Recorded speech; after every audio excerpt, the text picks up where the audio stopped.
All right, day 2, 20-minute check-in. So, like in the previous video, we camped at Bear Creek Gap, something or another. Got up this morning at 5:30 and got on the trail. What time we get on the trail? Come on, 6:30ish. About 25 minutes ago. Yeah, come on, says 25 minutes ago. So look at your watch and figure it out. Anyhow, so we're having a hike with our headlights. Sun hadn't come up yet. And we could just about see without them, but the leaves are covering a lot of stuff. When we first started on trail, the leaves were all beat down and wet down and everything. And so now they're starting to dry out and fluff up, and it's getting to be like it was last year, where you can't hardly see roots and rocks and what's going on. So we're going to keep our headlights on just a little longer. But anyway, of course, we had to up the very first thing, and now we're on this logging road. So not sure of the mileage today. Fresh ground's going to be around 13 and some change at Whitewater Falls access, and that is from our previous hikes when we did west to east. We're doing east to west this time. Whitewater access was the furthest we gotten. So when we get to that point, if we quit, which we don't plan on it, but we could say we've done the whole trail section, hiked it, but this time we're going to through hike it. So took us 3 years. That's right. Took us 3 years, but we did it. Third time's a charm. That's our story, and we're sticking to it. All right, let me get rid of this thing. I'll chat with you up trail. So this has got to be the longest truss bridge I've ever seen out of wood, particularly walk bridge. This is Horse Pasture River, I think is what it's called. And this thing spans this whole, it's crazy.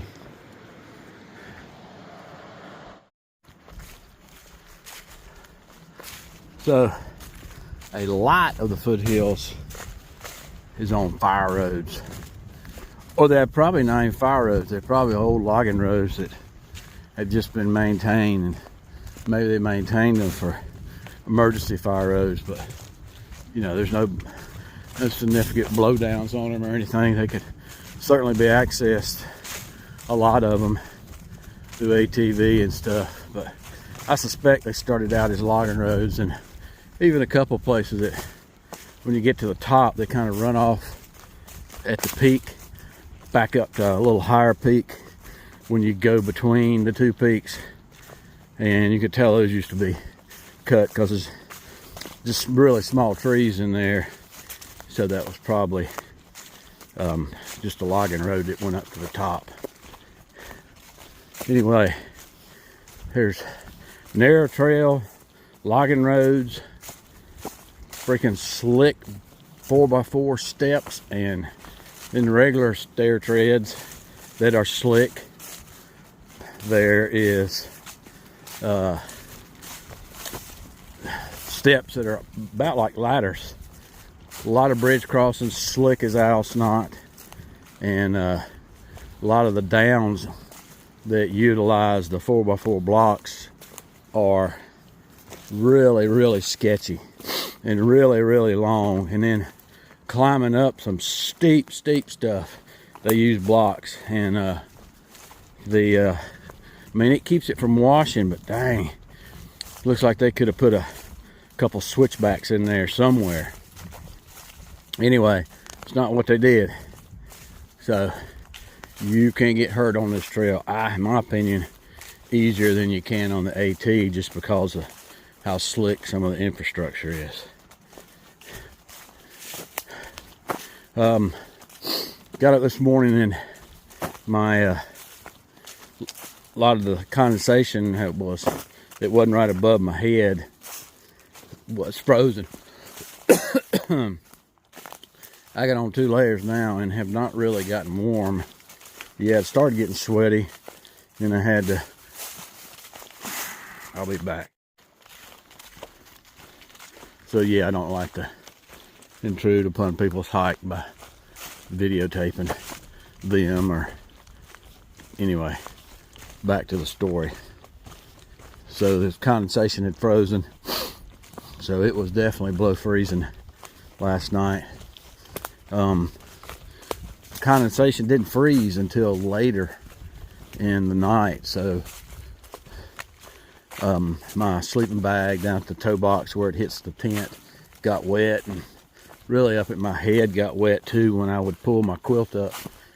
And I just kept a chill quite a bit through the night.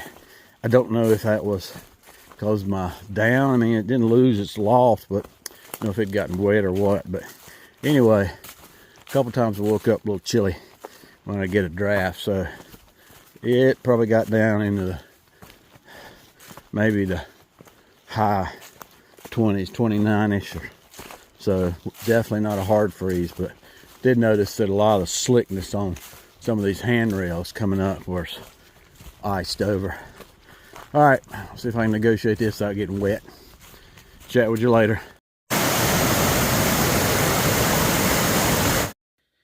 You have no idea what a welcome sight this was after that huge up coming out of Whitewater Falls Gorge. Coming into Whitewater Falls Access Park and seeing Fresh Ground and this motley crew there. Just so great to see the food, the chicken noodle soup and the awesome cheese sandwiches, but to see the camaraderie going on, the fellowship going on amongst hikers, through hikers there, through hikers for 2024 there, getting information from the past through hikers. It just was really great to see that, see all the sharing and chatting and fellowship going on. Okay, just left Fresh Ground there at Whitewater Falls Access parking lot with some great chicken noodle soup, and he makes the best grilled cheese sandwiches of anybody. I got to get my recipe from my wife. I may not go hiking as much, but seriously, had our field down there. You walk away from Fresh Ground hungry, it's your fault. So now, come along, and OG and I are pushing on to the Sloan Bridge access, which is another 5 miles from their Fresh Ground. So that's going to be around 20 miles today. Tried to talk OG into maybe going a little further, another mile or so, since we just gassed up at Fresh Grounds, and then maybe tomorrow we could come out, but don't think he was for that. So looks like we're going to be staying 2 more nights. We'll see. We get down tonight, we'll have 23 miles left.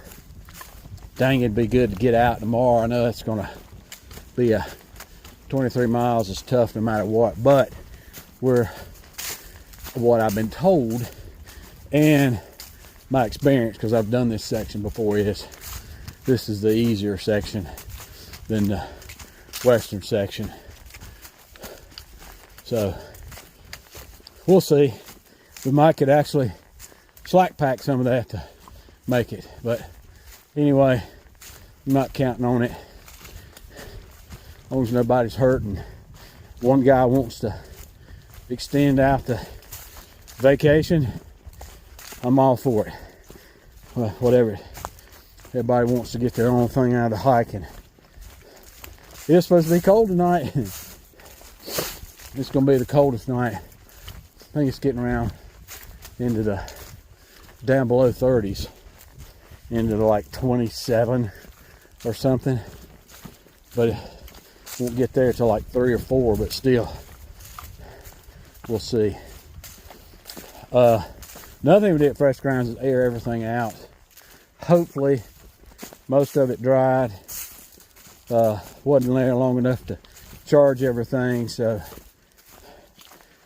I got a little charge left. Hopefully I'll have enough between this and my battery pack to bring it home and complete the hike for y'all. But you'll know why. All right, to get off of it so don't eat up the battery. It's cold. I thought lithium batteries weren't affected by the cold. Somebody leave a comment down below. My phone, everybody says sleep with your phone, sleep with your battery pack, but they're all made out of lithium batteries, so I guess I'm wrong about that. But somebody leave a comment down below if they know different and why. And is there a battery that's not affected by the cold? All right, I'm Charlie Mike and the Sloan Bridge Access. Check you out later.